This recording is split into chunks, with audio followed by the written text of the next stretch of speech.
Ayun mga karyak, dito na naman tayo, no? Mayroon na naman tayong video na panunurin at bibigyan natin ng reaction. So itong panunurin natin, ang topic natin ngayon mga karyak, yung ganun pa rin yung nangyayaring pangyayari sa Ukraine, Europe at kay Trump, no? Bago natin yun puntahan pala, meron muna tayong panunuring video yung tungkol sa mga smoke belcher dito, yung scam dito sa Makati, no? Para maging alerto lang kayo mga karyak.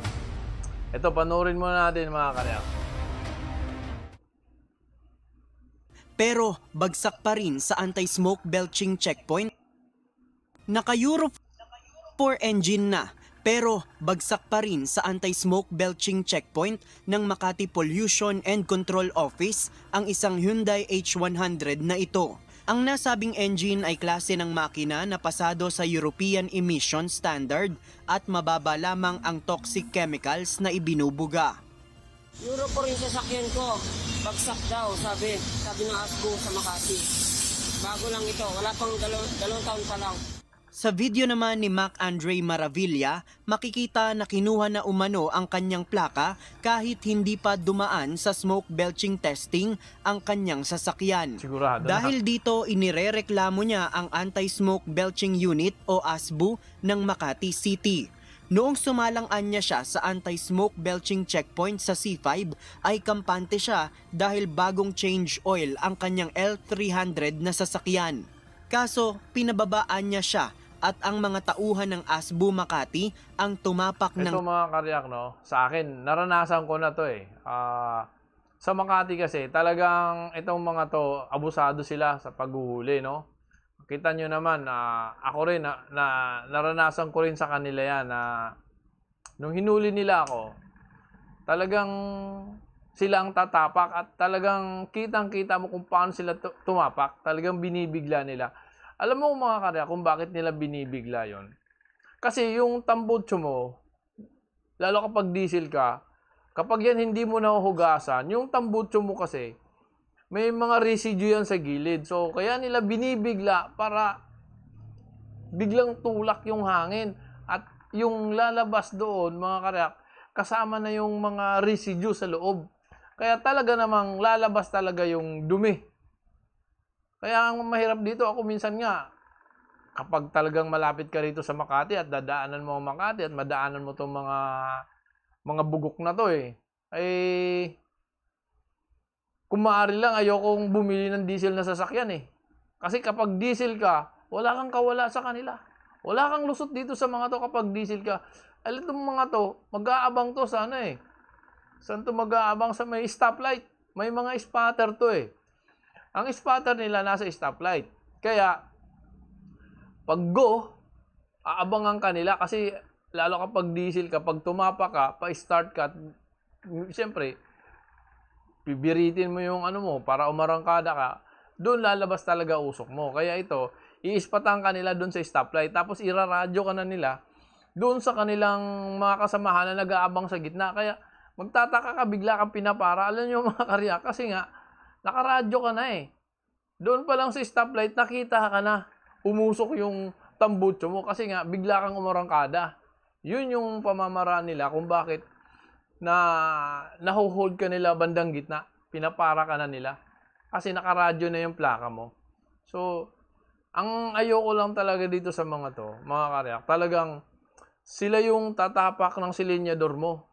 Talagang akala mo mababali yung propeller ng sasakyan mo eh. Tuloy natin mga karyak. Sagad sa kanyang sasakyan. Bagsak siya sa testing kaya kinailangan niyang tubusin ang kanyang plaka at napagastos siya ng nasa 4,000 piso. Dagdag na kwento ni Andre, nakaradyo na niya sa mga ASBU ang mga L300 na unit na dadaan sa checkpoint. Paborito niya ng mga ASBU Makati na parahin ang mga L300 dahil wala itong RPM gauge at tapak to the max kapag isinalang na sa testing. Sinusubukan pa ng UNTV na makakuha ng pahayag sa Makati LGU hinggil sa reklamo ng mga motorista. Ang mga anti-smoke belching operation ay isinasagawa upang mabawasan ang polusyon sa hangin na nanggagaling sa mga sasakyan na nagbubuga ng maitim na usok. Nakaayon ito sa Republic Act number 8749 o ang Philippine Clean Air Act. JP Nunez, UNTV News and Yung mga karyak, no, kung titingnan natin tong mga ano na to, mga scam na to, titingnan nyo, no, yung mga nahuhuli nila, yung mga mauusok na jeep, hindi na nahuhuli yan. Ang mga hinuhuli nila, yung mga van, o yung, basta, sa dami ng jeep, alam natin, na kapag umarangkada niyan, kapag nasa likuran ka ng jeep, kitang-kita natin kung paano umusok yan. Pero tingnan mo yung mga nahuhuli nila dyan sa C5. Wala kang makikita ang jeep. Ewan ko lang ha, pero kayo mga karak, tingnan nyo, pag nadaanan nyo sila, kung mayroon ba kayo nakikita ang jeep na nakapila dyan, wala. Puro van ang nakakikita natin, ano? Kaya dapat ito, dapat talaga ireklamo to. Dapat yung pamunuan ng Makati, silipin nyo naman yan. Kasi mga abusado na yung tao nyo. Abusado na yung inilagay yung mga enforcement na yan. Silipin nyo yan. Huwag nyo pabayaan yan. Biruin mo, magbabayad ka ng malaki sa kalukuhan nila. Magkano bang porsyento nila sa isang ticket?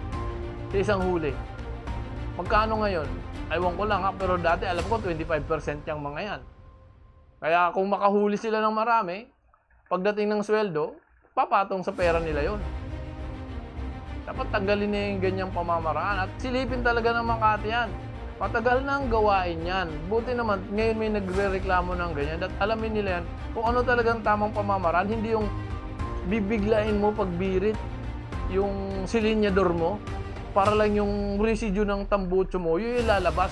Hindi na yung bagong usok ang ilalabas nila eh. Kaya nila, ewan mo, sino nagturo din sa mga yan kung paano nila gawin ng ganyan para lang lumabas yung residue sa loob ng tambucho na yan.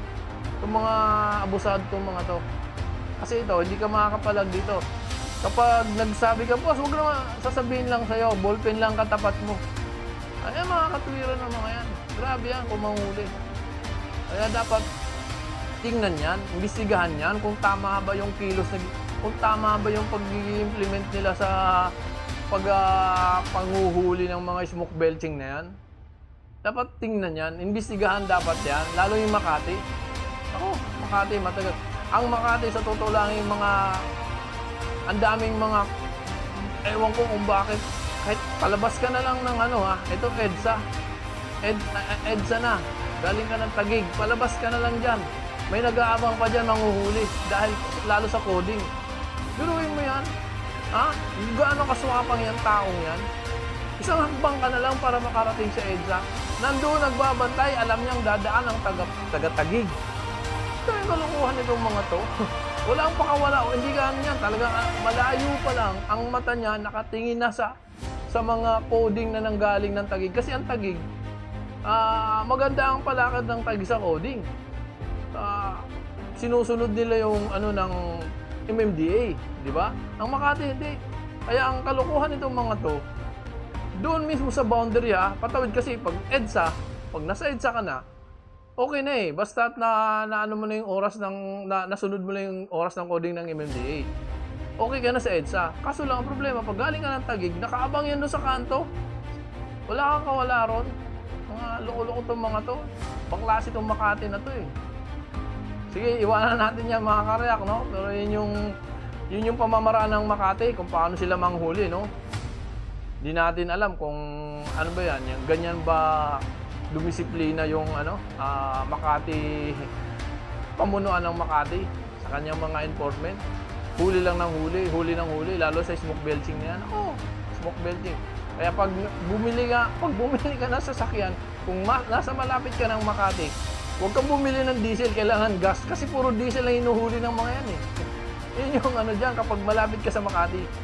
Oo, kung ang bahay mo na malapit sa Makati, at bibili ka ng sasakyan, isipin mo na ngayon, huwag ka mag-diesel. Kasi sigurado huhulihin ka ng mga yan. O yun lang mga karyak, no? Para lang mapansin natin tong mga abusadong to, no? Yun lang mga karyak. Punta na tayo sa ating main topic, no? Yung tungkol sa Ukraine na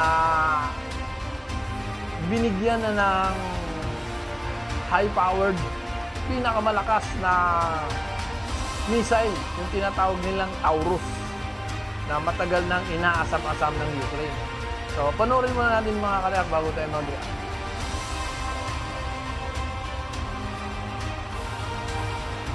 Voted, and it is the end of the road for Chancellor Olaf Scholz. He'll most likely be replaced by this man, Friedrich Merz. His Conservatives won the most votes today. Germany's elections just ended a few days ago, and the guy who's likely to be the next Chancellor of Germany is bad news for Russia. Friedrich Merz, the leader of the CDU and the potential next Chancellor of Germany, said that only way to preserve peace is by being ready for war. During election season, he was clear in his message to Germany and Europeans. If Europe wants its security preserved for the long term, then it must make sure that Putin, the aggressor in this war, loses and Ukraine gets its full territorial integrity back.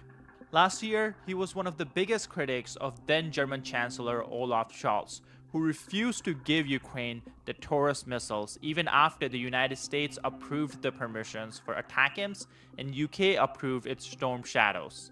This was his plan before the election as to how to stop this war. Let's listen. You are personally responsible for this. With your attitude that Ukraine has to fight with one hand tied behind its back, it can't go on like this. Mit einer Hand auf dem Rücken kämpfen muss. Das geht so nicht weiter. If Putin does not accept this, then the next step must be taken. Nicht akzeptiert, dann muss He must be told that if he doesn't stop bombing the civilian population in Ukraine within 24 hours, then Taurus cruise missiles must also be delivered from the Federal Republic of Germany to destroy the supply routes that this regime is using to damage and bomb the civilian population in Ukraine. nutzt, die Zivilbevölkerung in der Ukraine zu beschäftigen. Ito mga karyak, no? Ito yung bagong leader nila. Ayun ang bagong leader. Ito yung pinalitan na leader, mga karyak. Ito yung kausap ni Zelensky noon, nung siya pang namumuno, na hindi pumapayag doon sa Taurus na, missile Taurus na sana yun ang magandang mahawakan ng Ukraine. Kasi itong Taurus, ito yung sa buong, wala pa namang nababalita, no? Kasi ito pa yung lumalabas. Kumbaga, siya yung pinakamalayo at pinakamalakas sa ngayon. Ito mo mga karyak. Ito yung lakas niya sa lahat. Ito yung sa US, 300 lang. Ito, ano na to? Basta itong galing Germany, yan yung 500 ang layo nung nararating. So, ganun siya kalakas. So, ito yung hinihingi ni, ito yung matagal nang inaasam ni Zelensky. So, nakaraang leader ng Germany, parang walang tiwala na ibigay ito, no, kay Zelensky. So, manood muna tayo mga karyak. Hanggang natin. I can't help feeling that the threats of the use of tactical nuclear weapons throughout the West are also having a considerable effect on them. Im ganzen Westen auch bei Ihnen doch erhebliche Wirkung erzielen.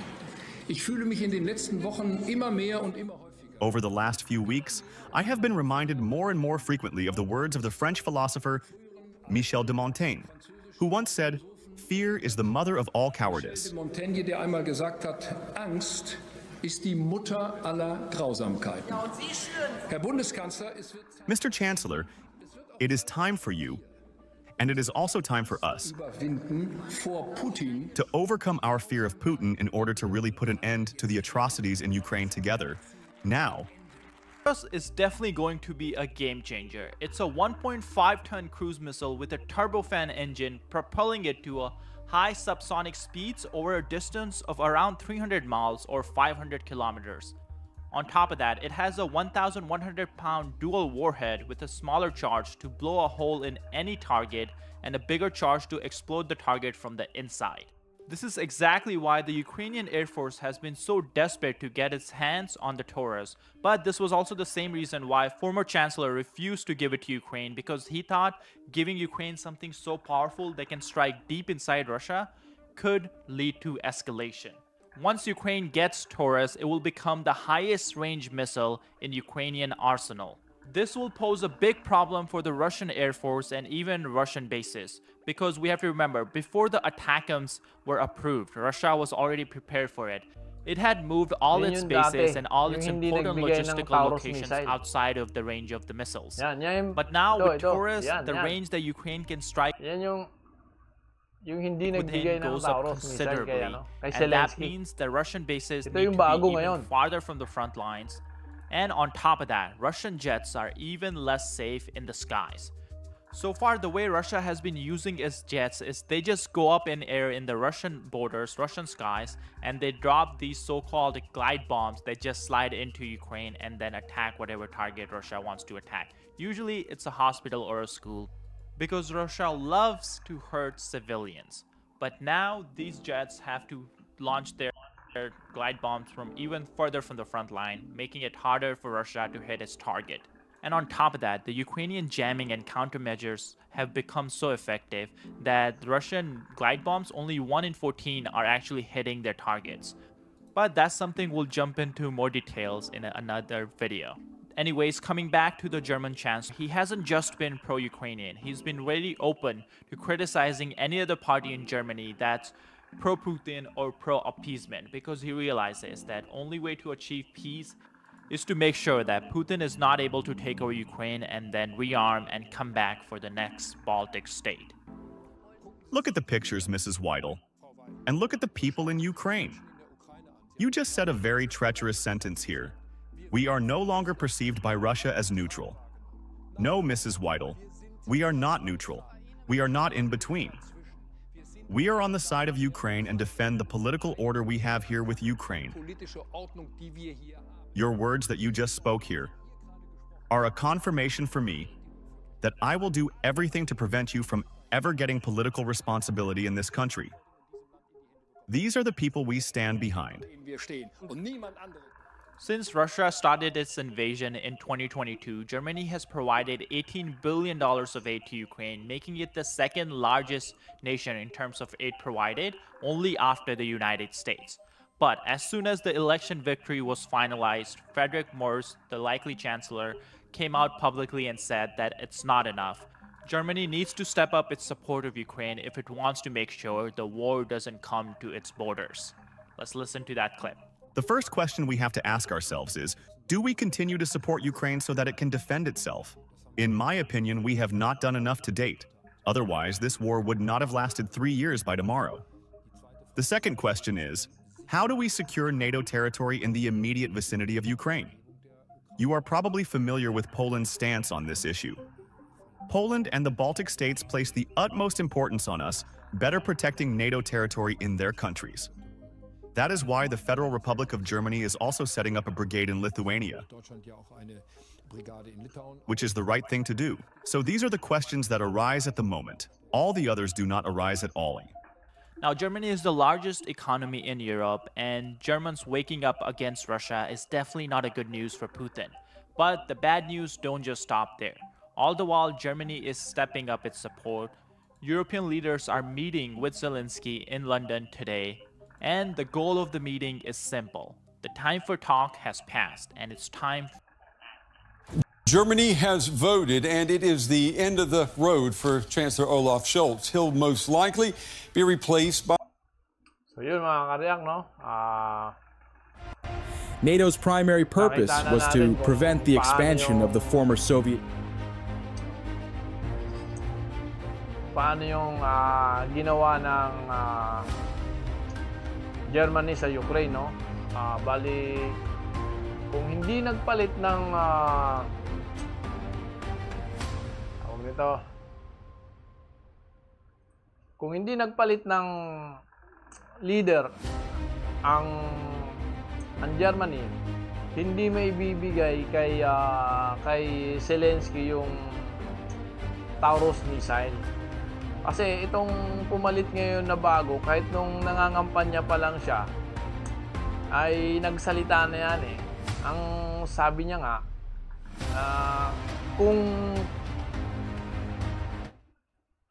kung gusto niyo ng kapayapaan, ang sabi niya, kailangan talunin si Putin.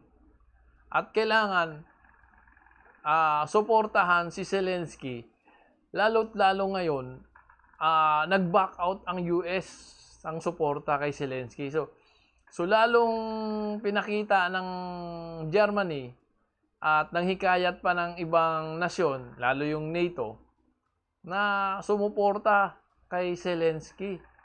Ayaw nilang pabayaan si Zelensky na siyang mag-isa lang lumalaban, pero hindi naman siya masyadong makakagalaw dahil yung kanyang mga armas ay limitado. Yun yung sinasabi ni Merz, yung bagong leader ngayon, na hindi niya hahayaan na kung yung dati pang leader kasi, talagang ang ibinigay kay Zelensky ay yung 250 miles lang ang kaya, no? Hindi itong Taurus. Nag-alangan siyang ibigay kay Zelensky. So nagsalita itong bago na pananagutan niya kung bakit umabot yung gera ng 3 years dahil sa ginawa niya na hindi niya fully supported si Zelensky. Kaya ngayong nakaupo na siya, ang salita niya ay, kung gusto niyo ng mahabang kapayapaan at seguridad sa buong Europe, no, kailangan suportahan si Zelensky at talunin si Putin. At dapat ang Ukrainian ay makuha niya ang mga teritoryo niya na nasakop ngayon ng Russia ni Putin. Yun yung sinasabi niya. Kaya ang sabi niya, wala siyang ibang susuportahan ngayon kundi si Zelensky na. At dinideploy niya na yung kanilang mataas na kalibre ng missile, yung kanilang Taurus. Kaya dito, medyo mangangamba na si Putin kasi ito malayo na nararating nito. Kaya yun mga kareak, no, yun yung pangyayari ngayon at tuwang-tuwa na sa Zelensky at napagbigyan na siya sa bagong liderato ngayon ng Germany. So yun yung bago nating update mga kareak. Ang sabi nga, kung gusto nila ng mahaba na kapayapaan at tunay na seguridad, kailangan daw si Putin, kung ayaw ng peace, ayaw makipagsundo, at sabi din nila na ito si Putin ay hindi rin ito basta-basta kasi na kapag nakipagsundo nga raw ng peace, ay hindi rin nila sigurado talaga na hindi ito babalik. So ang gusto nilang mangyari, dapat si Putin ay talunin ng Ukraine para hindi na lumaganap kasi may possibility talaga na ito si Putin kapag nasakop niya itong Ukraine, malamang unti-untiin niya yung Europe. Yun yung kanilang nakikita. Pero dahil nga malakas naman sila kapag magsama-sama, ang kailangan lang suportahan nila si Putin. At isa sa suporta nila, ito yung pag-supply ng Taurus missile para hindi na basta-basta na lang umaatake yan si Putin. So hanggang doon na lang mga kareak, no? At yun yung ating bagong reaksyon ngayon sa ating napanood na video. At please paki-like and subscribe sa aking channel. Hanggang doon na lang mga kareak. Bye-bye!